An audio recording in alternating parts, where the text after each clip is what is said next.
So with the MongoDB server up and running, let's add the MongoDB driver, which simply is a package we can use to connect to MongoDB. For SQL or MySQL, we used MySQL2 and also SQLize.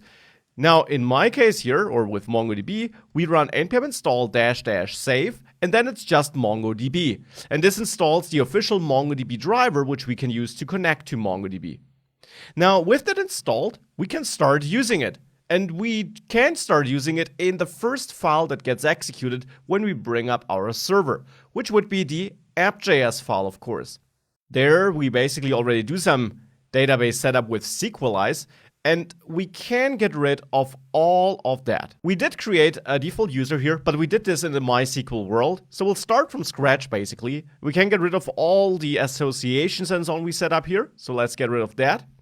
Therefore, we don't need these imports anymore. Let's get rid of all of them, including SQLize from the util database folder. And with that all removed, also here, where I've used my user model to find a user by ID, I'll at least comment this out for now, so that we really have a lean app.js file. And now I'll go to my util folder, and there the database folder. And I still want to connect to a database here, but that will no longer be SQLize, of course. So let me clear all of that here too, and let's now set up some code that will connect us to MongoDB. Now for that, I'll first of all import MongoDB here. So I'll set MongoDB equal to requiring MongoDB. This gives us access to the MongoDB package. In there, we can extract a Mongo client constructor by simply accessing MongoDB, the thing we're importing, and then Mongo client with a capital M and C. The constant here can be named whatever you want, of course. So now with that, we can use that client to connect to our MongoDB database. And we do connect by running MongoDB client, a Mongo client, connect like this. So this is all we need to do to create a connection to MongoDB. Now connect here simply takes a URL to connect. And that URL is exactly that URL you have in the connect modal here on the MongoDB Atlas cluster page. So you can copy that and paste that into here. Now one important thing, you need to make sure you're using the right user, and in my case that should be Maximilian, the user you created in your MongoDB cluster under security users, and the fitting password for this user. So I'll quickly insert my password here too.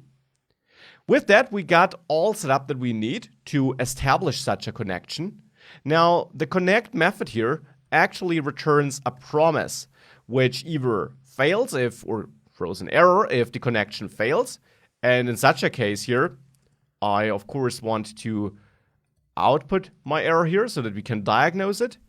Or we have a successful connection. So here I can say console log connected. And with that, we have a file which, when we execute it, would connect to MongoDB. Now, of course, we want to execute this together with app.js. So here, where we bring up our server, or actually, we're not doing this right now, but where we will soon do this again, here, I also want to connect to my database. So to do that, how can we achieve this? Well, what we can do here is we can wrap our connection code here into a method, and I'll simply create a method by using const here, and I'll name it Mongo connect. This will be an arrow function, and inside of that arrow function here, I will then execute my Mongo client connect code like this. I also expect to get a callback here, and I will call that callback and pass result into it here inside of my then block once we did connect here. Because the result, I can already tell you this, will be the client. So basically a client object, which gives us access to the database. And then here, all I need to do is I need to export Mongo connect, this function here.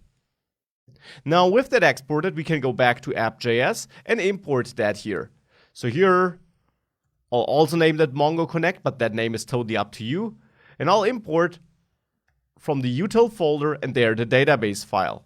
There I will import my Mongo connect constant, which will be a function because I'm exporting a function here. So in app.js at the bottom, I will execute Mongo connect. And remember here, we have to pass a callback. So a function that will get executed once we connect it. And here I will get access to the client object. So in here, I will run app listen and bring up my Node server because I want to do that once I know that I connected to the database. And I will also console log my client here so that we can have a look into that. With all of that, let's run npm start and bring up our server. And the problem I now have is simply that when I bring up my server, we do actually register all our routes here, and in the routes files we dive into our controllers, and in our controllers we are using that sequelize object, which simply does not exist anymore because we're importing the models here, and in our models we require sequelize, and well, that simply does all not work as before anymore. So in order to make this work, for now to simply see how we connect, I will comment out my routes here, and therefore also comment them out down there. So now we got no working routes for the moment, but this means that we can now at least connect. And indeed, with the automatic restart, this does not look like an error. Instead, we see connected here, and then we see this Mongo client object, which we got with some details about the connection. And this is in the end the object which we'll be able to interact with, to work with, to, well, create data in our database, for example. So now we are connected, but of course our setup is broken now because it still relies on sequelize, which we're not using anymore. We're not even using SQL anymore. So let's now implement MongoDB in our app step by step. And whilst we do this, you will learn how to insert data, find data, and so on.